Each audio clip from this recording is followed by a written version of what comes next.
విచ్చేసిన మీ అందరికీ వందనాలు తెలియజేస్తున్నాను. మనమందరినీ బ్రతుకుంచి ఈ దినం ఇలాగ సిద్ధపాటు కలిగి నడిపించిన దేవాదేవునికి వందనాలు తెలియజేస్తున్నాను. ప్రజం బిడ్డగా మన మధ్యన ఉన్నటువంటి సహోదరుడు సంజీవు 98వ కీర్తన చదివి ఉన్నాడు. అయితే నిజానికి ఈరోజు చాలా మంది రాలేదు.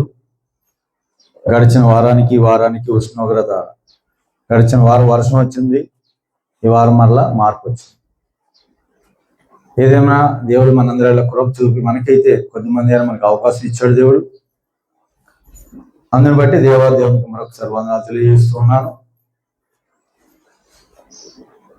98వ కీర్తన ఒక విషయం గురించి మాట్లాడుకుంటూ ఈనాటి దైవ సత్య సందేశంలో వెళ్దాం. ప్రజలారా, యెహోవా ఆశ్చర్య కార్యములు చేసి ఉన్నాడు, ఆయన గురించి కొత్త కీర్తన పాడుడి. ఆయన దక్షిణాస్తము, ఆయన పరిశుద్ధ బాహువు ఆయనకు విజయము కలుగు చేసినది. యెహోవా తన రక్షణను వెల్లడి చేసి ఉన్నాడు. కిందంటా ఉన్నాడు, అన్య జనుల ఎదుట తన నీతిని బయలుపరిచి ఉన్నాడు. ఇశ్రాయేలు సంతతికి తాను చూపిన కృప విశ్వాసతులను ఆయన జ్ఞాపకం చేసుకుని ఉన్నాడు. భూదిగాంత నివాసులందరూ మన దేవుడు కలుగు చేసిన రక్షణను చూచిరి. మనుషులుగా మనకు రక్షణ కావాలి అంటే ఏంటనేది మనుషులుగా మనము తెలుసుకోబోతా ఉన్నాం. రక్షణ ఉత్తినే రాదండి. రక్షించబడాలంటే మొట్టమొదట తొలి అడుగు విశ్వాసం. ఏముండాలి? విశ్వాసం ఉండాలి. విశ్వాసం దేని గురించి? వినుట వలన విశ్వాసం కలుగుతుంది. అది దేవుని యొక్క క్రీస్తు గురించిన మాట. కానీ ప్రియమైన దేవుని బిడ్డలారా, విశ్వాసము అనగా నమ్మకం. మాటలో చెప్పాలంటే నమ్మకం. ఏంటి నమ్మకం అంటే దేవుని మీద నమ్మకము, చూడని దాని మీద నమ్మకం. ఏంటి చూడలేదు మనము? కంటితో భూమి మీద ఉన్న అనేక విషయాలు చూస్తూ ఉన్నాం. కానీ దేవుని రాజ్యం వస్తుందని, కొత్త భూమి కొత్త ఆకాశం ఏర్పడబడుతుందని, క్రీస్తు ప్రభు వారు కార్చినటువంటి ఆ విలువైనటువంటి ఆ రక్తంలో కడగబడ్డామని, మన పాపములు ఒప్పుకొని మనం ఏం చేస్తా ఉన్నాము? శుద్ధినిగా జీవించడానికి ఇష్టపడి పరలోకం ఉన్నది, చూడనిది ఒకటి ఉన్నది, అక్కడికి మనము వెళతాము అనేటువంటి నమ్మకం. దాన్నే ఏమన్నారంటే విశ్వాసము. ఈరోజు క్రైస్తవులు ఎవరున్నా విశ్వాసము లేకుండా దేవునికి ఇష్టలుగా ఉండలేరు. నువ్వు విశ్వాసం ఉంచితేనే ఆయన మీద నీవు ఉండగలిగేటువంటి స్థితి ఏర్పడుతుంది. నమ్మకం అంట. ఏంటి నమ్మకం? మనుషులమైన మనమందరము కూడా ఆయన వస్తున్నాడు, రాబోతున్నాడు, మరలా మధ్యాకాశం వస్తున్నాడు అనేది నమ్ముతా ఉన్నాం. కనుక మీకు ఎప్పుడు చాలాసార్లు చెప్పాను, ఒకానొక సందర్భంలో భూమి భారానికి మొయ్యలేక సముద్రము ఘోషించింది, ఆకాశము ప్రలాపించింది, ప్రకృతి ఏం చేసింది? దేవుడి దగ్గర మొరబెట్టుకుని మానవుడి మాట వింటలేదన్నప్పుడు మనుష్య కుమారుడు యేసుక్రీస్తు ప్రభువు భూలోకం వచ్చారు. ఎందుకని? మనుష్యుడులో ఉన్న లోపాన్ని సరిదిద్దడానికి మనుష్యుడిగా ఆయన ఏమయ్యాడు? రావాల్సి వచ్చింది. అందుకే చూడండి, ఇక్కడ అంటా ఉన్నాడు, ఒక మాట మాట్లాడుతున్నాడు 98వ కీర్తనలో. చూడండి, సముద్రం మాట ఏం చేస్తున్నట్టండి? ఘోషిస్తుంది అని 7వ వచనం అంటా ఉన్నాడు. సముద్రమును దాని సంపూర్ణతయు, అంటే సముద్రము కూడా బాధపడతా ఉంది మనుషుల యొక్క తప్పుదలను చూసి. ఆకాశం ప్రలాపించింది, భూమి దేవుడి దగ్గర అడిగింది. మనుషులు ఏం చేస్తున్నాడంటే మారట్లా. కనుక ఆయన ఏం చేశాడు? మనుష్య కుమారుడిగా కృపా సత్య సంపూర్ణుడిగా నేనే మార్గము, నేనే జీవము, నేనే సత్యమని ఆయన రావాల్సి వచ్చింది.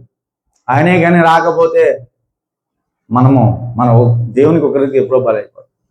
దేవుడు ఉగ్రత రాకుండా ఆ ప్రేమను బట్టి కృప మనకి తోడయ్యి మనందరినీ కూడా ఏం చేస్తున్నప్పుడు విశ్వాసం బట్టి మనం అందరూ ఎవరు అంటే అండి అన్యులు అండి, అన్య జనాంగం. దేవుడు నిన్ను నన్ను పిలుచుకోవడానికి గల కారణం ఒకే ఒక కారణం, విశ్వాసం బట్టి కృపలో మనము పిలువబడ్డాము. కానీ ప్రియమైన దేవుని బిడ్డలారా, యావత్ ప్రపంచంలో ఉన్న క్రైస్తవులు ఎవరైనా క్రైస్తవులు కావాలంటే మొట్టమొదటి ఏం చేయాలి? విశ్వాసం ఉండాలి. విశ్వాసం అంటే ఏంటి? నమ్మకం ఉండాలి. నమ్మకం అనేది ఏంటంటే అవసరం అంటే నమ్మకము ఎప్పుడైతే వచ్చిందో విశ్వాసము గూర్చిన బోధ పరిశుద్ధ గ్రంథంలో మిగులుమైనటువంటి ముఖ్యమైనటువంటి ప్రామాణికము అర్థమవుతుంది. ఎప్పుడైతే విశ్వాసము లేకుండా దేవునికి మన ఇష్టలై ఉండలేమో, విశ్వాసం నుంచి కొద్దిగా అవిశ్వాసాలు అయ్యామనుకోండి, మనం ఏం చేస్తున్నాం చెప్పండి? పాపం చేస్తున్నట్టు. ఏం చేస్తున్నాండి? ఇలా ఎందుకు పాపం చేస్తున్నాం? చాలా మంది ఇప్పుడు ఇతండవాదాలు తర్కవాదాలు పెట్టుకుంటూ విశ్వాసం నుంచి అవిశ్వాసములుగా మారిపోతా ఉన్నారు. విశ్వాసమునకు మూలము కానిది పాపం. 8వ అధ్యాయం 31లో ఉంటుంది కీర్తన, రోమిల రాసిన పత్రికలో. విశ్వాసము మూలము కానిది పాపం. మూలం అంటే ఏంటి? మొదలు, స్టార్టింగ్, తొలి అడుగు. ఆ తొలి అడుగు ఏదైతే ఉంది విశ్వాసం బట్టి మనం వేసామో, ఆ అడుగు ఎక్కడి వరకు వెళ్ళాలి? మనుషుడిగా మట్టిలో కలిసే వరకు కూడా ఉండవలసిందే. అదే మన యొక్క ఆ తొలి అడుగు విశ్వాసం, అది నమ్మకం. ఆ నమ్మకాన్ని బట్టి మనం ఏం చేస్తామండి? విశ్వాసం. కనుక ఆ వచనం ఒకసారి తీసుకుని మనము ముందుకు వెళ్దాం.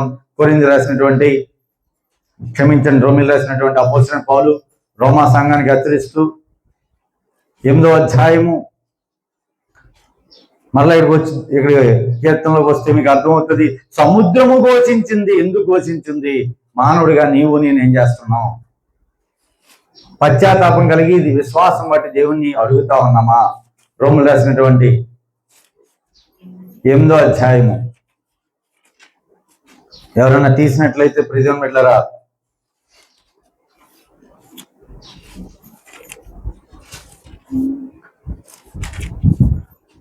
క్షమించండి, 14వ అధ్యాయం. రోమిల్ రాసినటువంటి 14వ అధ్యాయము చివరి వచనము 23. అనుమానించువాడు తినిని ఎడల. రోమిల్ రాసినటువంటి 14వ అధ్యాయం 23వ వచనంలో ఒక మూలమైనటువంటి బలమైనటువంటి విషయాన్ని అపోస్తలుడైన పౌలు రోమీ సంఘాన్ని హెచ్చరిస్తూ ఈరోజు నిన్ను నన్ను ఏం చేస్తున్నాడు? హెచ్చరిస్తా ఉన్నాడు. ఏమని చెప్తా ఉన్నాడండి? అనుమానించువాడు తినిని ఎడల విశ్వాసము లేకుండా తిను గనుక ఆ వ్యక్తి ఏమవుతాడు? దోషి అని తీర్పు నందును. విశ్వాసము మూలము కానిది ఏదో అది పాపం. ఏదో అంటే ఏంటి? అసలు మనం ఎందుకు కూర్చున్నాం? మనం ఎందుకు క్రైస్తవులు అయ్యాం? ఎందుకు రక్షించబడ్డాం? ఎందుకు నిరీక్షిస్తున్నాం? ఆ మూలము అంటే స్టెప్, ఫస్ట్ మొదటి అడుగు ఏదైతే ఉందో అది ఎప్పుడైతే ఆ తొలి అడుగు నుంచి మనం కొద్దిగా అవిశ్వాసంలో తొంగి చూసామంటే పాపం చేసేటే. బాబు ఇంతలాగా ఉంది క్రైస్తవం అని చాలా మందికి అర్థం కావట్లా. ఎప్పుడైతే ఆ తొలి అడుగులో నుంచి నిలబడిన నీవు, నమ్మకంగా క్రీస్తుని అంగీకరించిన నీవు, బాప్తిసం తీసుకున్న నీవు, ఆ తొలి అడుగు ఏదైతే ఉందో మొట్టమొదటి అడుగు, ఇంక నేను బాప్తిసం తీసుకున్నానంటే రక్షించబడ్డాను, ఇంకా నాకేంటి ఇంకెప్పుడు పరలోకి వెళ్ళిపోతానంటే నీవు భ్రమ తప్ప. నువ్వేం చేస్తున్నావు అంటే దేవునిలో ఉన్నావు అనుకొని, దేవుని వైపులో ఉన్నావు అనుకుంటూ పక్కకి తొలగిపోతా ఉన్నావు. అందుకే అన్నాడు చూడండి, విశ్వాస మూలము కానిది ఏదో అది పాపం. మూలం ఏంటి? స్టార్టింగ్, మొదలు. ఆ మొదలు ఎప్పుడైతే మొదలెట్టావో చివరి వరకు ఉండాలి. నీవు కానీ, నేను కానీ, ఆ క్రైస్తవుడు కానీ, ఆ విశ్వాసి కానీ మట్టిలో భూస్థాపితం చేసే వరకు కూడా విశ్వాసాన్ని ఏం చేయాలండి? గట్టిగా పట్టుకోవాలి. విశ్వాసం అనేది ఎటువంటిది అంటే అండి, పునాది వంటిది. చూడండి, ఒక ఇల్లు కట్టాలనుకోండి, ఆ ఇంటికి ఏమి ఉండాలి? పునాది ఉండాలా? పునాది లేకుండా ఇల్లు కడతాడు ఎవడన్నా? ఒకవేళ కట్టాడు అనుకోండి, ఏమొస్తుంది? ఒకవేళ వర్షం వచ్చింది, లేదంటే గాలి వేసింది, కొట్టుకుపోదు. విశ్వాసం అనేది ఎప్పుడైతే పునాది బలంగా మానవులుగా నీవు నేను వేసుకున్నామో ఆ పునాది మీద నీవు బలమైనటువంటి క్రైస్తవ జీవితాన్ని నువ్వేం చేస్తావు? కట్టుకుంటావు. మనం ఏం చేస్తాం అంటే విశ్వాసంలో ఉన్నామనుకుంటూ అవిశ్వాసం అయితే తొంగి చూస్తాం. ఎప్పుడైతే విశ్వాసంలో ఉన్నావో, నువ్వు పునాది బలంగా వేసుకున్నావో, ఎన్ని అంతస్తులైనా కడతావు, ఎంత దూరం అన్నా వెళ్తావు. ఏ రకంగానైనా సరే దేవుల్లో నువ్వు బలమైన స్థితిలో ఉండడానికి ఒక ఆయుధంలో తయారవుతావు. కానీ ప్రేమ దేవుని బిడ్డలారా, మీరు అడగచ్చు, విశ్వాసము మూలము అనేది మొదలు ఎక్కడైతే ప్రారంభించామో అది కానీ మనం విడిచిపెడితే క్రైస్తవం కాదు. కనుక మీరు అడగచ్చు, చెట్టు ముందా లేక విత్తనం ముందా? చెప్పండి, ఎవరు చెప్తారు? చెట్టు ముందా విత్తనం ముందా? చెప్పగలమా? చెట్టే అన్నాం. చెట్టు ఎలా వచ్చిందంటే విత్తనం ఉండాలా? ఇప్పుడు చెట్టు ముందని మీరు అన్నారు. చెట్టు ఎలా వచ్చింది? చెట్టు రావాలని ఏం చేయాలి? విత్తనం ఉండాలి. చెట్టు ముందా లేక విత్తనం ముందు? దీనికి సరైనటువంటి జవాబు మనం ఇవ్వగలమా? ఎందుకని దేవుడు అంటా ఉన్నాడు, దేవుని మాటతో సృష్టి ఏం చేశాడు? ఇది కలుగండి కలిగింది. ఫస్ట్ విత్తనాలు కొట్టు, మొక్క బయటికి రా, ఎదుగు, తర్వాత ఫలించు, మళ్ళా ఇది కలుగు అన్నాడు అంతే. ఆయన నోట్లోంచి వచ్చింది. కలుగు అనగానే సృష్టి ఏర్పడిపోయింది. కానీ ప్రేమ దేవుని మీద చెట్టు ముందా లేక విత్తనం ముందా అంటే మనం ఆన్సర్ ఇవ్వలేం. అయితే విత్తనము లేకపోతే చెట్టు లేదు. ఏంటి విత్తనము? దేవుని వాక్యం, దేవుని స్వరమే విత్తనం. మన విశ్వాసము క్రీస్తు యందు ఉంచి, దేవుని యందు ఉంచి, నువ్వు గాలిలో ఉన్నా నీకు ఆధారం ఉంటుంది. విశ్వాసం అనేది ఉంటే ఏ పరిస్థితిలో అయినా సరే, ఒకవేళ ప్రకృతి అంతా కూడా విలయతానం చేసి ప్రపంచము ఏదో అయిపోతున్నా, నువ్వు విశ్వాసం ఉంచి దేవుడి మీద ఆధారపడి ప్రార్థన చేస్తే ప్రకృతి కూడా ఏం చేస్తుంది? దేవుడి మాట విని నిన్ను తాకడానికి పర్మిషన్, నిన్ను ముట్టడానికి పర్మిషన్. అది రోగమైనా, అనారోగ్యమైనా, ఆర్థిక ఇబ్బంది అయినా, ఏ పరిస్థితి అయినా సరే ఏం చేస్తుంది? దేవుడు పర్మిషన్ లేకుండా రాదు. ఎందుకని? వాక్ అనే విత్తనము బట్టి మాట్లాడుతున్నటువంటి సందర్భం. ప్రియమైన దేవుని బిడ్డలారా, మూలములను గుర్తించగలిగినప్పుడు, మూలం అంటే మొదటి ఆ మొదటిది కానీ నీవు నేను గుర్తించావనుకోండి. ఎందుకండి? క్రైస్తవ జీవితంలో మొట్టమొదటి వచ్చినప్పుడు చాలా మంది చాలా భక్తిగా ఉంటారు. అది చాలా మంది మనం చూస్తూ ఉంటాం. కొద్ది రోజులకి ఏమైపోద్ది? వారు అనారోగ్యంలో ఉన్నప్పుడు ఒక రకమైన భక్తి, ఆరోగ్యంలోకి వచ్చాక మరో రకమైన భక్తి. అప్పుల్లో ఉన్నప్పుడు ఒక రకమైన భక్తి, అప్పులు తీరిపోయాక మరో రకమైన భక్తి. అందరూ విడిచిపెట్టారు. ఒంటరిగా ఉన్నప్పుడు ఒక భక్తి, అందరూ చుట్టాలందరూ వచ్చారు ఇంకో మళ్ళీ ఏమైపోద్ది? భక్తి ఏమైపోతుంది? అందుకే అన్నాడు, విశ్వాసము మూలము కానిది పాపం. వాళ్ళెవరో పాపం చేస్తున్నారని కాదు, క్రైస్తవుడిగా విశ్వాసిగా దేవుని నమ్మికుంచిన నీవు మొట్టమొదటి ఆ యొక్క ప్రెజెంటేషన్, ఆ తొలి అడుగు, ఆ పునాది, ఆ విశ్వాసం అనే నమ్మకాన్ని నువ్వు మొట్టమొదటి ఎలాగైతే ఉందో ఆ వాక్కు విత్తనం నీలో పడి నువ్వు జీవించడానికి ఇష్టపడి జీవాత్మైనటువంటి పరమాత్మ సంబంధమైనటువంటి ఆలోచనలోకి ఆయనే మార్గమని, ఆయనే సత్యమని, ఆయనే జీవమని ఆ స్టెప్, ఆ తొలి అడుగు నుంచి నువ్వు ఏమాత్రం కూడా అటు ఇటు వెళ్ళకూడదు. వెళ్ళావా నువ్వు అవిశ్వాసం అయిపోతున్నావు, పాపం చేస్తున్నావు. అందుకే అన్నాడు, మూలములను గుర్తించగలిగినప్పుడు ఒక నిర్దేశాన్ని నిర్ధారించుకోగలుగుతాము. లేకపోతే మనం ఏం చేస్తాం? మన ప్రయాణం ముందుకెళ్దాం. మూలాన్ని కానీ గుర్తించకూడదు. నేను బయటికి వెళ్ళాలని ఏం చేయాలి? ఇక్కడి నుంచి ఒక అడుగు వేయాలి, 2 అడుగు వేయాలి, 3 అడుగు వేయాలి, 4 అడుగు ఇస్తే బయటికి వెళ్తాను. లేదు, ఇక్కడి నుంచి నేను పిఠాపురం వెళ్ళాలి, ఇక్కడి నుంచి పిఠాపురం వెళ్ళాలంటే 1 అడుగు వేయాలి, 2 అడుగు వేయాలి, ఆ టర్నింగ్ జరగాలి, ఈ టర్నింగ్ జరగాలి. ఏమి లేకుండా ఇక్కడ కూర్చొని పిఠాపురం వెళ్ళాలంటే వెళ్తానా? ఇక్కడ కూర్చొని నేను పరలోకం చేయాలంటే చేస్తానా? విశ్వాసం లేకుండా. ఆ తొలి అడుగు వస్తే, ఆ మొదటి అడుగు ఏదైతే ఉందో ఆ మొదటి అడుగు అనేది నేనేం చేస్తుంది? అందుకంటే నేనే మార్గము, నేనే మార్గము. ఆ మార్గంలో ఉండకుండా విశ్వాసం నుంచి నువ్వు అటు ఇటు వెళ్తే, నులివెచ్చని స్వభావం ఉంటే, రెండు కాళ్ళ మీద పడవేస్తే నువ్వు పడిపోతావు తప్ప ప్రయోజకుడు అవు. ఎక్కడ పడిపోతావు? పాతాళలోకానికి, అంధకార శక్తుల సంబంధమైన జీవితాల్లోకి, శరీర సంబంధమైన ఆలోచనలోకి, కుటుంబపరమైనటువంటి బలహీనతలోకి ఏమైపోతాం? పడిపోతాం. అందుకే అంటాడు కనుక ప్రేమించడం వెళ్ళరా, మూలములను గుర్తించగలిగినప్పుడు నీకు నాకు ఆ విశ్వాసికి ఒక నిర్దేశం ఏర్పడుతుంది.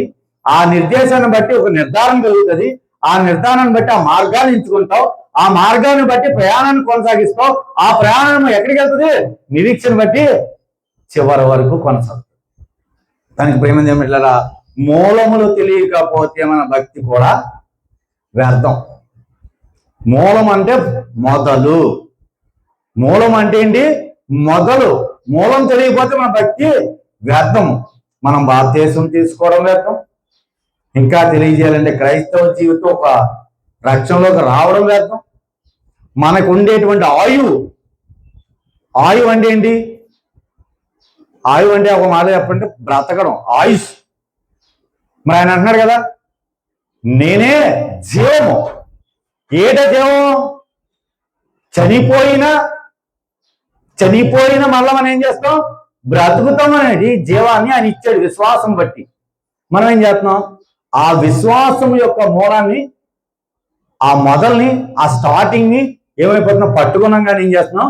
విడిచిపెట్టేస్తున్నాం. కనుక ప్రేమ పెట్టారా, ఆ ఆయువు పట్టు అనేది రక్షణ. ఆ ఆయువు పట్టే రక్షణ. నీదు నేను ఏం చేసాం? ఇప్పుడు విశ్వసించాము. ఇందాక చెప్పాను కదా, ఇప్పుడు కొద్దాం రక్షణ గురించి మాట్లాడితే మీకు ఇప్పుడు ఇక్కడ క్లారిఫికేషన్ అర్థమవుతుంది. బోధిగాంత నివాసులందరూ మన దేవుడు కలుగు చేసిన, బోధిగాంత నివాసులందరూ మన దేవుడు చేసిన ఏం చూసారేటండి? దీన్ని బట్టి విశ్వాసమును బట్టే, ఇంకోటి ఏమీ కాదు.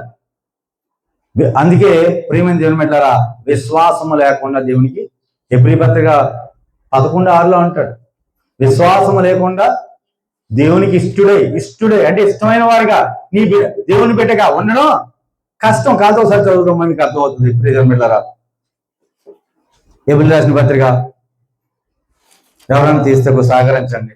11వ అధ్యాయము 6వ వచనం.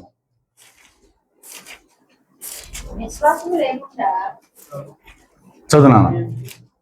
11:6. విశ్వాసము లేకుండా దేవునికి ఇష్టడుగా ఉండట అసాధ్యం. దేవుని యొద్దకు వచ్చేవాడు ఆయన ఉన్నాడని తన్ను వెతుకువారికి. అంటే ఇప్పుడు నీవు నేను ఏం వెతుకుతున్నావు? ఏం వెతికి ఇక్కడికి వచ్చావు? పరీక్షలు పాస్ అవ్వాలనా? అప్పులు తీరాలనా? అవి చేయడం నేను అంటలేదు, చేస్తాడు దేవుడు. కానీ మనం ఏ వెతికి వచ్చేవాడికి? ఒక రాజ్యం ఉంది, దేవుని రాజ్యం ఉంది, కొత్త భూమి, కొత్త ఆకాశం ఉంది, పరలోక రాజ్యంలో మనం వెళ్తామనే నిరీక్షణ ఉంది. వచ్చామా లేదా? ఇప్పుడు మనం ఏం చేస్తున్నాం? ఒక వ్యక్తిని చూస్తున్నావు లోకంలో, వాళ్ళు ఎవరో కాదు చేయడం, నువ్వు నేను చేస్తున్నావు. సంఘ కాపర్లు చూసుకుంటూ నీవు అవిశ్వాసిగా మారిపోయి, అందులో ఉన్న వ్యక్తి మీద ఆధారపడిపోయి వారి మీదే నువ్వు చూసుకుని చివరికి ఏమైపోతున్నావు? నువ్వు నేను అవిశ్వాసులైపోయి మూలాన్ని బట్టి పాపం చేసి చివరికి ఏమైపోతున్నావు? దేవుడికే ఇష్టం కాని వ్యక్తిగా మిగిలిపోతా ఉన్నాం. ప్రియమైన దేవుని బిడ్డలారా, విశ్వాసం యొక్క పరమార్థం ఏమనగా నీవు నేను చాలా జాగ్రత్తగా గమనించాలి. దేవుని యందు అంటే యేసు దేవుని పిల్లలుగా మారి దేవుని యందు విశ్వాసం ఉంచుడు ద్వారా నమ్మకం వలన శరీరము ఆత్మ కలిసి దేవుని ఆత్మగా రూపాంతరం చెందుతుంది. ఎలా చెందుతుంది తెలుసండి? విశ్వాసం ఉంచుడు వలన ఎవరైతే విశ్వాసము నమ్మిక ఉంచుతారో శరీరము, ఈ దేహం ఉంది చూసారా, ఈ దేహంలో ఉన్న ఒక ఆత్మ ఉంది, అది శరీరాత్మ. ఎప్పుడైతే విశ్వాసం ఉంచావో దేవుని ఆత్మగా నువ్వు మార్చబడతావు. ఆత్మ ఈ శరీరం కలిసి దేవుని ఆత్మగా రూపాంతరం చెందబడుతుంది. అప్పటి వరకు నీవు వేరు. విశ్వాసం బట్టి ఇప్పుడు ఏం చెందుతున్నావు? దేవుని ఆత్మను బట్టి నీలో ఒక రూపం వస్తా ఉంది. ఏంటది? మనుషాకారం పోయి మానవాకారం పోయి దేవుని కుమారుడుగా క్రీస్తు యేసు యందు విశ్వాసం ఉంచుట బట్టి నీలోకి దేవుని బిడ్డగా అర్హత వస్తా ఉంది. ఆ అర్హత, యోగ్యత, ఎన్నిక బట్టి నువ్వు, మనం అందరం ఎవరండి? అంజులు అండి. అందుకే అన్నాడు ఆయన అంజును. ఏ రకంగా అంజును? విశ్వాసం బట్టి బిడ్డగా. విశ్వాసం బట్టి మనం వచ్చాము. అన్య జాతిలోంచి వచ్చాం. ఏ జాతి తెలుసండి? అవిశ్వాసం అని అన్య జాతి. పైన కూర్చున్నాం. ప్రియమైన దేవుని బిడ్డలారా, శరీరము ఆత్మ కలిసి దేవుని ఆత్మగా రూపాంతరం చెందాలి అంటే విశ్వాసం అనే పునాది నుంచి నువ్వు నిలబడిపో. విశ్వాసం అనే పునాది మీద నిలబడిపో.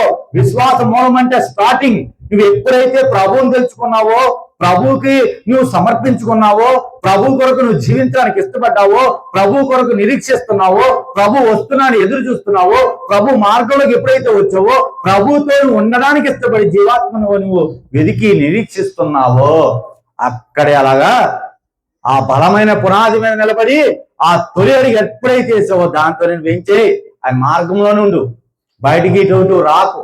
అందుకే అన్నట్టు చూడండి, విశ్వాసం యొక్క పరమార్థం అర్థమైతేనే గూఢార్థము కూడా తెలుస్తుంది. నిగూఢమైన సత్యం అర్థం అవుతుంది. ఆ నిగూఢమైన సత్యం అర్థం అవ్వాలంటే ఆ పరమాత్ముడు ఎవరు, ఆ పరమార్థం అర్థం అవ్వాలి. ఆ పరమార్థం అర్థమైతేనే గూఢార్థము తెలుస్తుంది.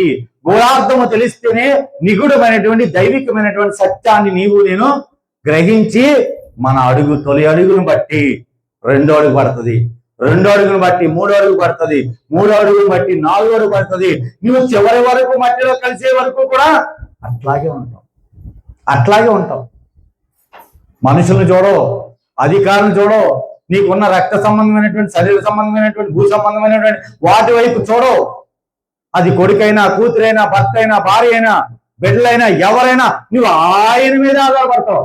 కానీ ప్రియదేవుని బిడ్డలారా చెప్తాను చూడండి, యేసుక్రీస్తు స్వరూపంలోకి వచ్చి శరీరం తృణమని తలయించి అన్నిటి యందు కలిసి మాదిరిలో క్రీస్తు రూపంలోకి దేవుని చిత్తం నెరవేర్చడానికి విశ్వాసం యొక్క, నీ యొక్క, నా యొక్క మొదటి అడుగు పడితే నీకు నాకు కాదు ఏ వ్యక్తికైనా అపజయం అనేది ఉండదు. ప్రకటన గ్రంథంలో మాట అంటాడు, ఆ మాట చెప్తా ఉంటాడు, నీకు అపజయం అనేది ఉండదు, అవిశ్వాసం అనేది రాదు. ఒకవేళ వచ్చినా నువ్వు అటువైపుకి వెళ్ళవు. కానీ తీవని బిడ్డరా, మత్తయి సువార్త 16:16 అంటూ ఉంటాడు. మత్తయి సువార్త ఎవరైనా తీసినట్లయితే మత్తయి సువార్త 16:16. అందుకు సీమోను పేతురు, సీమోన్ అంటా ఉన్నాడు, నీవు సజీవుడైన దేవుని కుమారుడు. యేసుక్రీస్తు గురించి ఆ విశ్వాసము బట్టి మాట్లాడుతున్న మాట. సజీవుడుగా ఉన్నటువంటి సర్వోన్నతుని యొక్క దేవుని కుమారుడిగా భూలోకానికి వచ్చాడు. అదే మొట్టమొదటి విశ్వాసం. దేవుడిగా రాబోతా ఉన్నాడు మధ్యాకాశానికి, మనిషి కుమారుడిగా భూలోకానికి వచ్చాడు. అదే విశ్వాసము. నిన్ను నన్ను నమ్మికొచ్చినట్టుగా జీవించమని కోరుతా ఉన్నాడు. మనం ఏం చేస్తా ఉన్నామంటే పడిపోతా ఉన్నాం, తొట్టిల్లిపోతున్నాం, సడిలిపోతున్నాం, బలహీనైపోతున్నాం. రోగం వస్తే భక్తి, అప్పులు వస్తే భక్తి, కుటుంబంలో బాధలు వస్తే భక్తి. అది ఆయన కోరుకోవట్లేదు. అని ఒక్కరోజు నువ్వు ఎప్పుడైతే ఆ మొదటి అడుగు వేసావో అక్కడి నుంచి నువ్వు అటు ఇటు వెళ్ళకు, కంటిన్యూ చేయి. కష్టమైన శ్రమలు వస్తాయి, రాకుండా ఉండవు.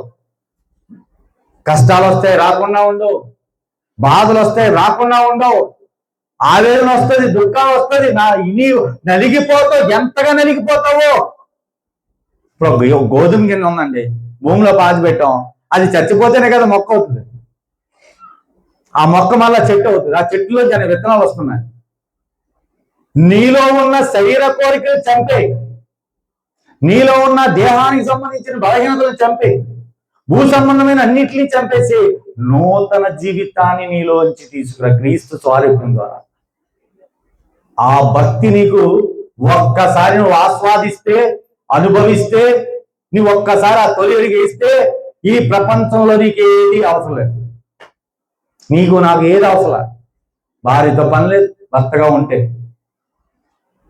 ఒక యవనస్తుడిగా ఉంటే ఉద్యోగంతోనే పని లేదు, 100% ఇది.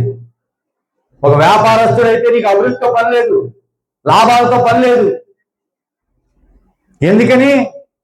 నువ్వు అనుకుంటున్నావు. నువ్వు ఇక్కడ పరిస్థితిని చూసి ఎప్పుడైతే ఆ విత్తనము భూమిలో పాతిపెట్టబడి చనిపోయి కొత్తగా మొలకెత్తిందో అనేక మందికి ఉపయోగకరంగా మార్చబడింది. నీవు నేనంతే. కానీ ప్రేమ జన్మల ఎప్పుడైతే మొదటి అడుగు పడుతుందో, ఎప్పుడైతే విశ్వసించాలని తలంచి మూలం వెతకడం, అంటే ఆ మూలం అంటే మొదటి అడుగు ప్రారంభమైందో, తండ్రి యొక్క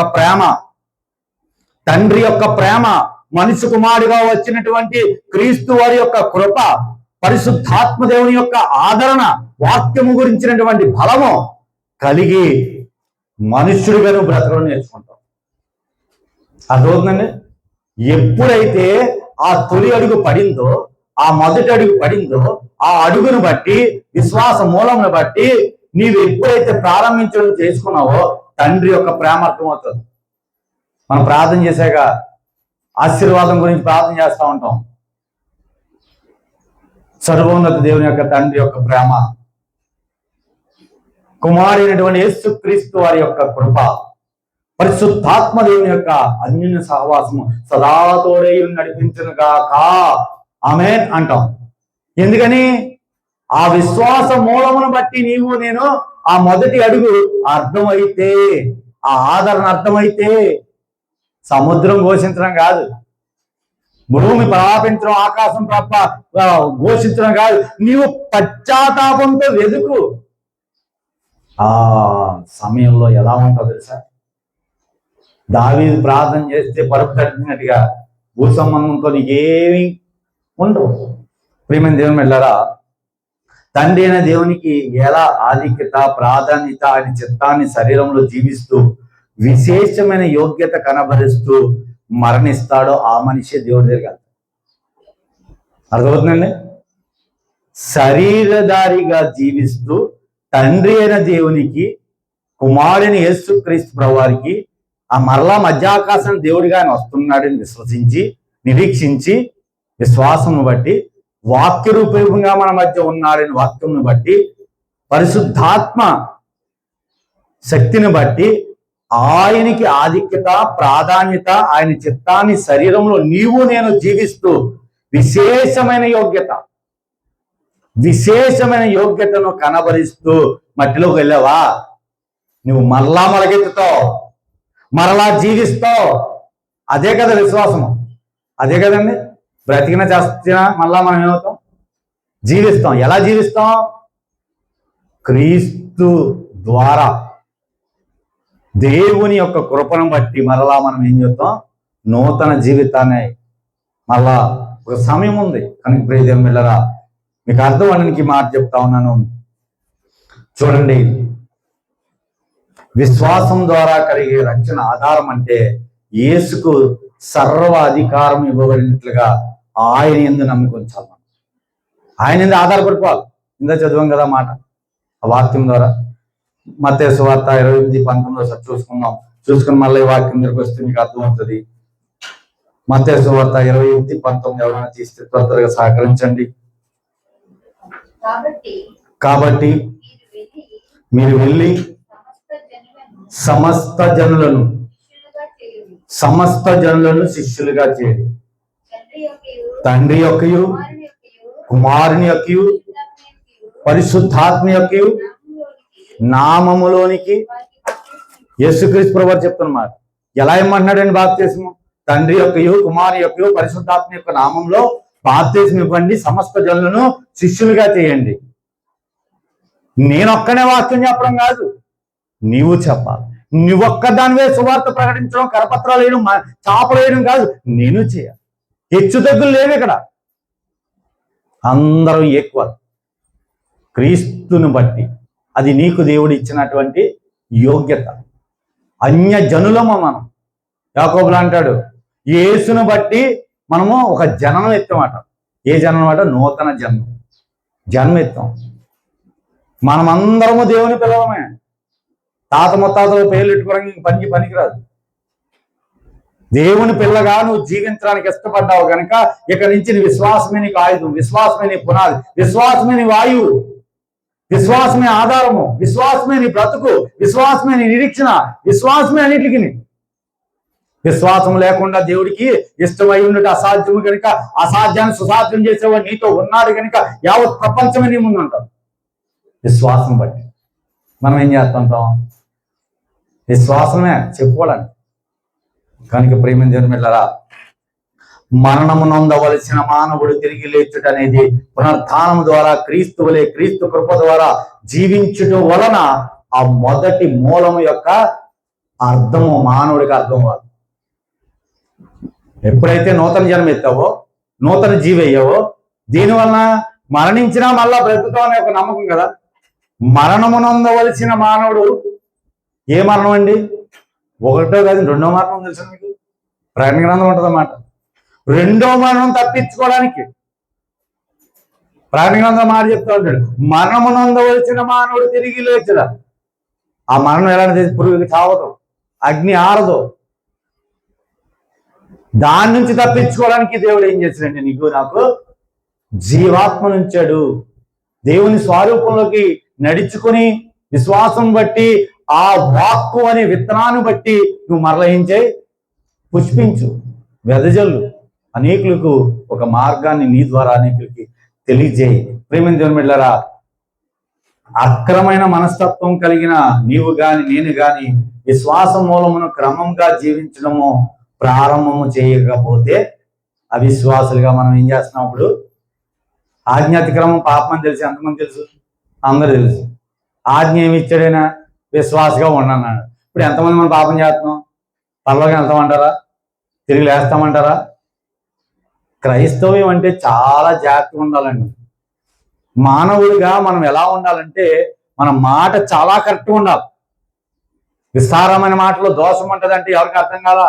సమయం పోనీ సద్వినియోగం చేసుకోని అంటే ఇంకా అర్థం కాలా? నువ్వు చాలా జాగ్రత్తగా ఉండు, బహు జాగ్రత్తగా ఉండు, శ్రద్ధగా ఉండు, వాస్తవమైంది గ్రహించు, అనవసరమైన వైపుకి వెళ్ళకో అని చెప్తూ ఉంటే అర్థం కావట్లా. వాక్యం ఎందుకు హెచ్చరిస్తా ఉంది? పదే పదే పదే పదే. మనుషుడిగా మనం ఏమైపోతాం తెలుసండి? అలా ఇక్కడ ఉన్నంతసేపు భక్తి పరులుగా ఉంటాం. నేనన్నా అంతే. అలా 4 అడుగులు వేసి ఆ వీచ్ ఎవరి దాకా ఉంటుందో ఉండదో తెలియదు మన భక్తి.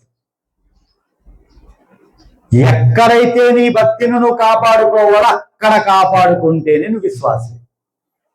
ఎక్కడైతే నువ్వు తొలకరించకుండా, తొట్టిల్లకుండా, నిలువురించుకొని స్థిరమైనటువంటి భక్తిని కనబరిచి అనేకులకు క్రీస్తును నీ మాటలో, నీ నడవడికలో, నీ చూపులో, నీ ప్రవర్తనలో నువ్వు పరివర్తన చెందుతూ చూపిస్తావో అది విశ్వాసం యొక్క స్టాండర్డ్. కానీ ప్రియదేవుని వెళ్ళరా, ఆనాడు యూదులు యేసును ఒప్పుకోలేదు. ఇప్పటి వరకు ఇంకా అనేక మంది యేసయ్యను ఒప్పుకుంటలేదు. మీకు ఇంకా టీవీలో చూస్తే అర్థం. ఆనాడు యూదులు ఒప్పుకోలా, ఈనాడు కూడా యేసును ఒప్పుకుంటలా. యేసును ఒప్పుకోవడం అంటే ఏంటి? యేసు క్రీస్తుని అంగీకరించాలి. యేసు మనిషి కుమారుగా వచ్చాడు, క్రీస్తు దేవుని కుమారుగా తిరిగి లేచాడు, యేసు క్రీస్తు ప్రభు దేవుడిగా వస్తున్నాడు. అదే నీది నాది విశ్వాసం. అదే విశ్వాసం. యేసు మనిషి కుమారుగా వచ్చాడు, క్రీస్తు దేవుని కుమారుగా తిరిగి లేచాడు. యేసు క్రీస్తు ఎప్పుడైతే యేసుక్రీస్తు ప్రభువారు కానీ వస్తున్నాడని నువ్వు ఎదురు చూస్తావు, ఆయన దేవుడని నమ్మావో, ఆయన దేవుడిని ఆధారపడ్డావో, ఆయన గురించి ఉన్నావో అదే నీది నాది విశ్వాసం యొక్క తొలి అడుగు. మనం ఏం చేస్తున్నాం? ఎవరో చెప్పిన మాటలు వింటున్నాం. ఆ తొలి అడుగులోంచి మరలా ఏమైపోతున్నాం? కొద్దిగా అలా చూస్తున్నాం. ఇప్పుడు ఏమైపోయావు? మరణిస్తే తిరిగి లేస్తావా? ఆయన మార్గంలో, ఆయన సత్యంలో, ఆయన జీవంలో నువ్వు ఉన్నావా? నీ జీవితం అదేనా? ఒక్కసారి మన ఆంతర్యం పరిశీలన చేసుకోవాలి. ఎవరు చెప్పరండి ఇవి. విశ్వాసమునకు మూలమనగా విశ్వాసమునకు ముందు విశ్వసించిన తర్వాత మన స్థితి ఏంటనేది బ్యాలెన్స్ తెలుసుకోవాలి, పరీక్షించుకోవాలి. ఎట్లా కావాలంటే ముందుగా ప్రియమైన దేవుని బిడ్డలారా, మీకు చాలాసార్లు చెప్తా ఉంటాను, విశ్వాసం మూలం యొక్క స్టాండర్డ్ ఏంటంటే కర్త, కర్మ, క్రియ. క్రియలు లేని విశ్వాసము మృతం. కర్త, సృష్టికర్త ఆయనేని నమ్మాలి. మీకు అర్థమవుతుందా లేదు? ఈ మూడింటి యొక్క మర్మం. కర్త ఆయనే, సృష్టికర్త ఆయనే. విశ్వాసం ఉంది, క్రియల్లో నువ్వేమైపోతావు? క్రియలు లేని విశ్వాసం మృతమే కదా. అందుకే అంటున్నాను, విశ్వాసము గురించి మూలం ఏంటంటే కర్త, కర్మ, క్రియ. ఇప్పుడు ఈ రెండే పక్కన పెడదాం. కర్మలో ఏం కర్మలో?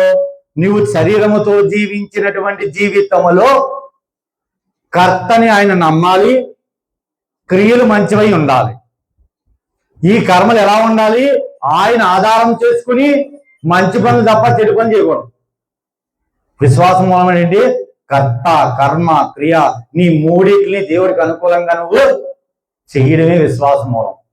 ఆ మొదటి అడుగు కానీ ఏసి అటు ఇటు అయ్యగారు చెప్పారు, అమ్మగారు చెప్పారు, బైబిల్ని పక్కన పెట్టి ఆడని కానీ చూస్తే నువ్వు పాపివి, పాపాత్ముడివి.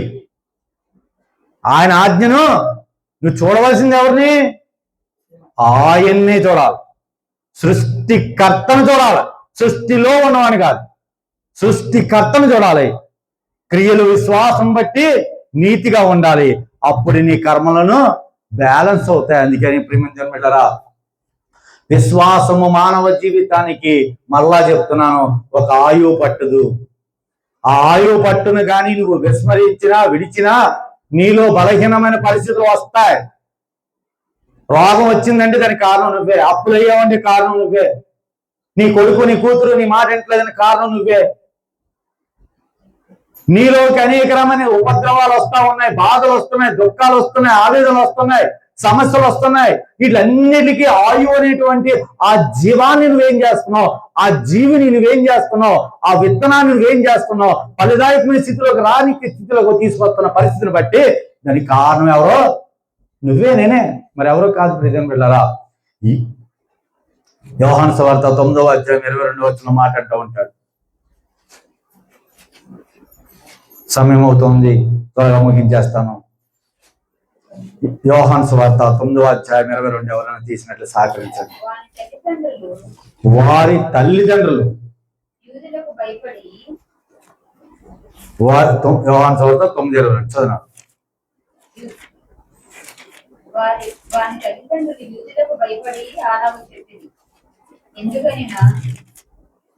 చెప్పమ్మా చదువు, ఖండించండి, చాలా జాగ్రత్తగా గమనించండి.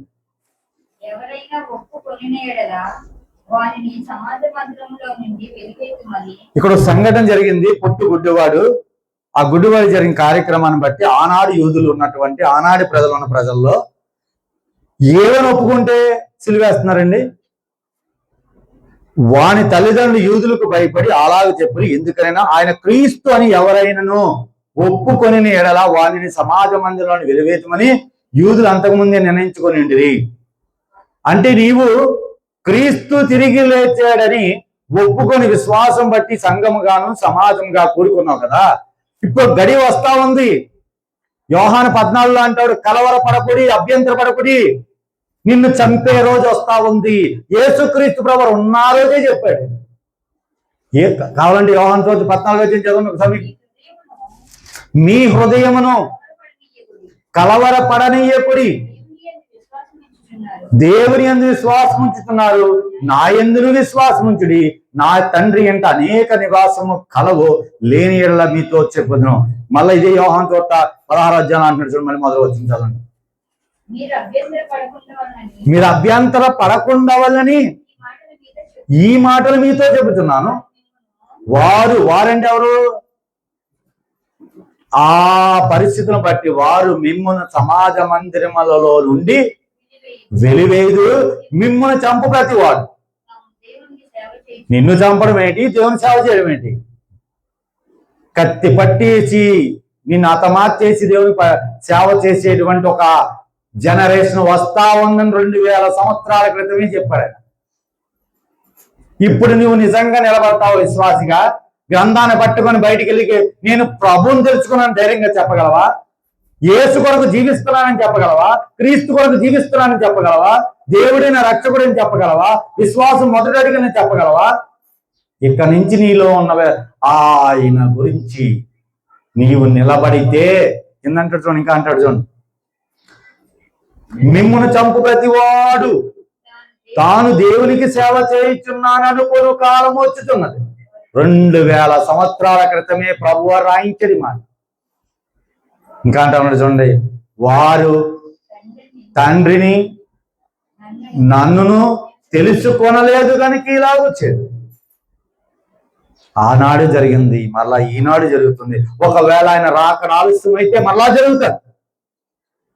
నువ్వు విశ్వాసం అనే మొదటి అడుగు ఏదైతే వేసావో, ఆయన మనిషి కుమారుగా నమ్మావో, దేవుడి కుమారుడిని నమ్మావో, దేవుడిగా వస్తున్నాడని నమ్మావో, తండ్రి కుమార పరిశుద్ధాత్మనామంలో బాప్తిసం తీసుకున్నావో, దేవుని ప్రేమను బట్టి, తండ్రి అయిన దేవుని ప్రేమను బట్టి, కుమారుని యేసుక్రీస్తుని కృపను బట్టి, పరిశుద్ధాత్మను బట్టి ఆదరించబడ్డావో, ఆ నమ్మకాన్ని తగినట్లుగా నువ్వు నిలబడితే నీ కర్మలన్నిటిలో క్రియలు కనబడతాయి.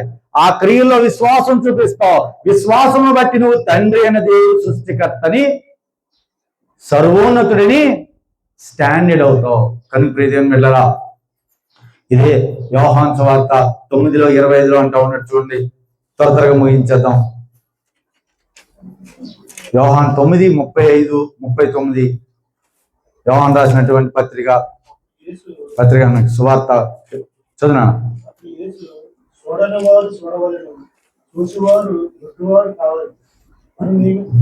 తీర్పు నిమిత్తము నేను ఈ లోకములకు వచ్చినని చెప్పాను.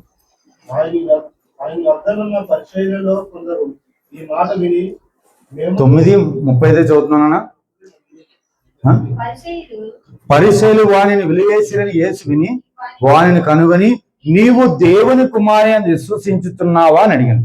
అందుకు వాడు, ప్రభువా, నేను ఆయన యందు విశ్వాసముంచుటకు ఆయన ఎవడని అడుగగా, యేసు, నీవు ఆయనను చూచుతున్నావు, నీతో మాట్లాడుతున్నవాడు ఆయనని. అంతటి వాడు, ప్రభువా, నేను విశ్వసించుతున్నానని చెప్పి ఆయన మొక్కాను. ఆయనే దేవుని కుమారుని నమ్మాలి, ఆయనే మనుషు కుమారుగా వచ్చాడని నమ్మాలి, ఆయనే దేవుడిగా వస్తున్నాడని నమ్మాలి. ఆయన కొరకే నువ్వు నిరీక్షించాలి, ఆయన గురించే నువ్వు బ్రతకాలి, ఆయనతోనే నువ్వు ఉండాలి, ఆయన కొరకే నువ్వు మాట్లాడాలి. అది మొదటి ఆ ప్రయత్నంలో కనిపించేది. ఆ కర్త అయినటువంటి వాడు నువ్వు చూస్తూనే ముందుకెళ్ళాలి. అందుకని విశ్వాస మూలము కానిది పాపం. ఆ మూలం ఏంటి? విశ్వాస మూలం ఏంటంటే కర్త, కర్మ, క్రియ. కర్త అనేవాడు సృష్టికర్త. కర్మలు ఆయన యందు నువ్వు చేసినప్పుడు ఆ కర్మలు మంచివైతే నీ క్రియల్లోంచి ఆయనను ప్రజెంటేషన్ చేస్తావు. క్రియలు బట్టి నువ్వేమవుతావు? దేవుని కుమారుగా మార్చబడతావు. కానీ ప్రేమ దేవుని బిడ్డలారా, మనం అలా ఉన్నామా లేదా అనేది చూసుకుందాం. విశ్వాసము మూలము మనకి తెలిస్తే, విశ్వాసం అనేది ఒక తక్కిల్ లాంటిదండి. కాట పట్టుకున్నాం అనుకోండి, ఇటుపక్క ఏదైనా బరువు వేసాం అనుకోండి, ఇటుపక్క కూడా సమానమైనటువంటి బరువు వేయాలి. ఇప్పుడు ఈ కాటా పట్టుకున్న మనము పాపం అనేటువంటి అనేక తప్పుదాలు ఉన్నాయి, అనేక పాపాలు ఉన్నాయి. ఒకప్పుడు విశ్వాసం అనే మొదటి అడిగేయగానే కాట కింద దిగిపోదు. ఇప్పుడు మరలా నువ్వు విశ్వాసం బట్టి రక్షించబడ్డా నీవు ఆ అడుగు తీసి పక్క పెడితే ఏమవుతుంది? నీ కాట పైకి వచ్చేస్తుంది. ఇప్పుడు నువ్వు పాపవే కాదా? ఇంకో మార్గం లేదు, పాపవే. ఇక్కడి నుంచి చాలా జాగ్రత్తగా ఉండు. సమయం పోనీయక సద్వినియోగం చేసుకో. సమయం అంటే చిన్నది కాదు. రోజుకి 24 గంటలు మనకి గడిచిపోతున్నా, ఎలా గడుపుతున్నా తెలియదు. ఒక రోజు సంవత్సరం గడిచిపోయినట్టు గడిచిపోతుంది. ఒక సంవత్సరం రోజులే గడిచిపోతుంది. మనం ఏం చేస్తున్నాం మనకే తెలియదు. కనురెప్ప పాటలో మాయమైపోతున్నారు మనుషులు. ఈ రోజు కనిపించిన వారు రేపు ఉంటున్నారు లేదు, గ్యారంటీ లేదు. కనుక నీవు నేను బ్రతుకున్నామంటే కృప, ఆయన కాపుదలే. మనం తింటున్నాము ఉంటున్నాము అంటే కాపుదల. కానీ ప్రియమైన బిడ్డలారా, నువ్వు కావాలనుకున్నప్పుడు ఏది రాదు. నువ్వు లేదండి ఆదివారం చుట్టాలు వచ్చారు, లేకపోతే మరొకగా ఆదివారం వస్తాననుకుంటే ఈ ఆదివారం లోపలనే ఏదో జరగచ్చు. నువ్వు కావాలనుకున్నప్పుడు ఏది రాదు. అది కేవలము దైవ అనుగ్రహమే. రాలేదని కృంగిపోకు. వచ్చిన తర్వాత నువ్వు తెచ్చుకో. నీ ఎదుగుదలను చూసి ఒకప్పుడు ఏమీ లేవు, ప్రభులోకి వచ్చో కొద్దిగా అభివృద్ధి చెందో. ఒకప్పుడు ఏమీ లేవు, నీకు ఇంట్లో అన్నీ ఉన్నాయి. ఒకప్పుడు ఏమీ లేవు, అద్దెంట్లో ఉన్న సొంత ఇల్లు వచ్చింది. ఎచ్చిపోయావా? నువ్వు పాపివే, నువ్వు పాపివే. అందుకే అంటాడు చూడండి, గర్వపడకు, జరిగినవన్నీ కూడా నీ కర్మలో అంతర్భాగమే. కనుక నీవు యేసు యందు విశ్వాసం ఉంచవలసిందే, అప్పుడే నీవు. అందుకే అంటాడు, తన్ను తాను తగ్గించుకుని వాడు హెచ్చించబడును. ఆయనే మనిషి పాదాలు పట్టుకొని కడిగెత్తే నువ్వెంత, నేనంత, నీ బతికెంత, నా బతికెంత. ఆయన చూసన్నా తెలుసుకోలేవా? ఆయన చూసి నేర్చుకోలేవా? ఆయన మాదిరిలో ఉండలేవా? కాస్త 4 డబ్బులుంటే మా కళ్ళు తప్పని ఇక్కడికి వెళ్ళిపోతాయి. ఇంటి నిండా చుట్టాలుంటే మనకి కాళ్ళు నిలబడవు. ఒకప్పుడు అప్పు పుట్టడమే కష్టమైతే నువ్వు అప్పు ఇచ్చేదానిగా ఉంచితే ఇంకా ఇంకా బ్యాలెన్స్ ఉండదు మన దాంట్లో. కనుక దేవుని బిడ్డలారా, విశ్వసించవలసినది ఆ మొదటి ఆయువు కానీ, ఆ బ్యాలెన్స్ కానీ, ఆ పునాది కానీ, ఆ మూలాన్ని కానీ నీవు నేను ఒక్కసారి పట్టుకున్నామా, నీకు అన్నిటిలో కూడా విజయమే, అపజయం అనేది లేదు. కనుక ప్రేమ బిడ్డలారా, విజయము నేనేం చేయాలంటే కృంగుబాటులో ఉంచి జయం అనుగ్రహిస్తూనే ఉండాలి. విజయము వలన నీవే కారణము చేతైనా దేవుని మరచి మరలా ఒకవేళ విశ్వాసివై అపజయం వస్తే నిన్ను కాపాడడం ఎవరి వల్ల కాదు. మీకు అర్థమవుతుందో లేదో? కనుక ప్రేమించండి బిడ్డలారా, విశ్వాసం అనేది ఒక తక్కిర కాటాలంటిది. మానవ జన్మలో బాధలు, సుఖాలు, దుఃఖములు అనుభవిస్తూ అన్నిటినీ దైవ చిత్తానికి విడిచిపెట్టి దేవుని చిత్తానికి, యేసుక్రీస్తు వారు ఎందుకు వచ్చారు తెలుసండి? అసలు కారణం ఎవరికైనా తెలుసా? దేవుని మాట మనుషుడు వింటలేదండి. దేవుని మాట మానవుడు వింటలేదు. అది వినాలి అంటే ఏం చేయాలి? మనుష్యుడు ఎలా బ్రతకాలో అపవాది చేత 40 దినాలు ఉపవాస ప్రార్థన చేసి వస్తా ఉన్న సమయంలో శోధించబడేటువంటి సమయం చూస్తే మనకు ఆశ్చర్యం వేయాలండి. ఒక పూట తినకపోతే పొద్దు నుంచి ఏం తెలియదమ్మా 10 మంది చెప్తాం. 2 రోజులు, 3 రోజులు, 4 రోజులు గడిచిందనుకో మొహం వికారం చేస్తాం. ఇంకా 10వ రోజు చూస్తే ఇంకా కనీసం మనకి లేవలేనన్నట్టు లేవచ్చే అవకాశం ఉన్నా సరే. కానీ ఆయన మాదిరి అలాంటి తెలుసండి, తండ్రికి లోబడ్డాడు. శోధకుని జయించడానికి, శ్రమలు అనుభవించడానికి 40 రాత్రులు 40 పగలు. మత్తయి సువార్తలో ఉంటుంది, ఒకసారి చదువుకుని మనం ముగించేసుకున్నాం. ఇప్పటికే చాలా సమయమైంది. మత్తయి సువార్త ఎవరన్నా తీస్తే 4వ అధ్యాయం చూడండి.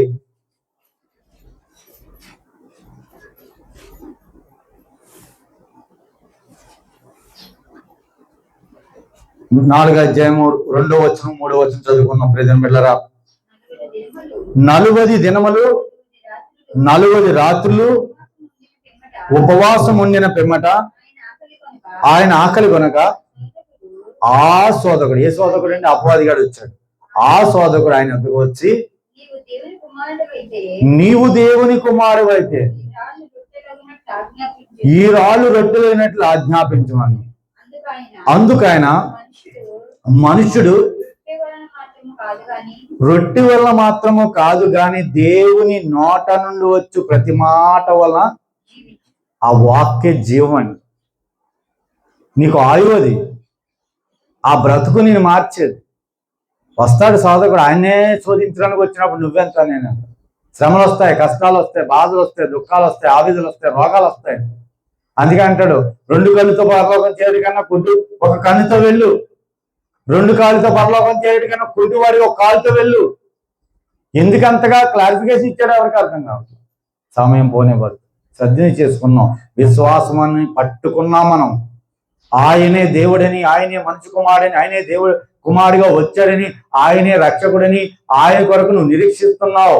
నీవు గాని నేను గాని ఒక్కసారి అటు ఇటు వెళ్ళామా?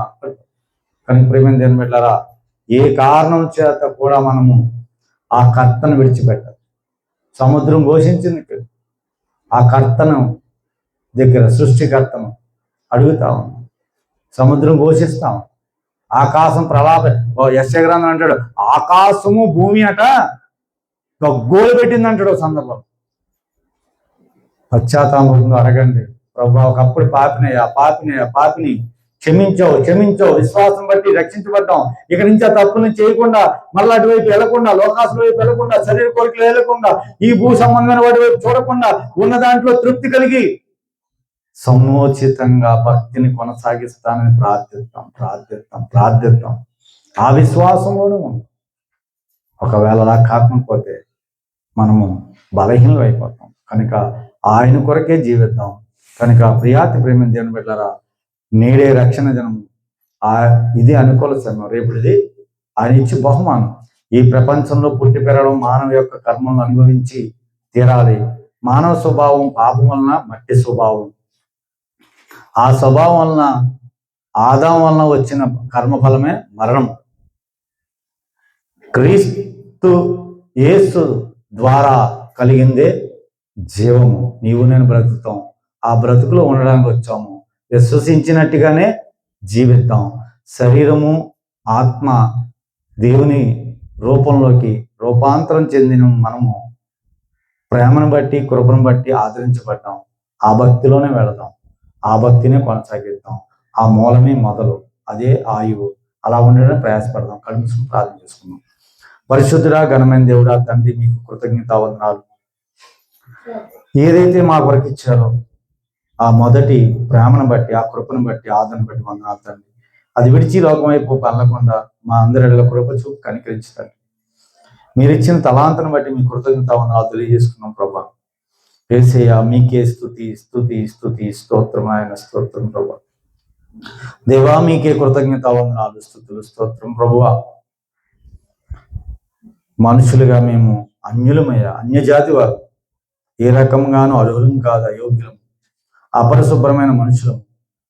మీ రక్తము చేత కడగబడ్డాం, పరిశుద్ధపరచబడ్డాం, శుద్ధీకరించబడ్డాం. ఒకనాడు తిరిగి లేస్తామనే ఒక నిరీక్షణ ద్వారా విశ్వాసం బట్టి అయ్యా మీ కుమారులు అనబడ్డాం. అందును బట్టి మీకు కృతజ్ఞతావందనాలు, స్తుతులు, స్తోత్రాలు చెల్లించుకుంటూ, లేని వారికి మంచి తరుణం దయచేయండి, ఉన్నవారం జాగ్రత్తగా బహుజాగ్రత్తగా జీవించే తరుణం దయచేయమని, మీ కాపుదలం అందరిలో ఉంచమని నజరేయుడైన యేసు క్రీస్తు వారి యొక్క దివ్యనామం అడుగుచున్నాం మా పరమ తండ్రి. ఆమేన్. అందరికీ వందనాలు.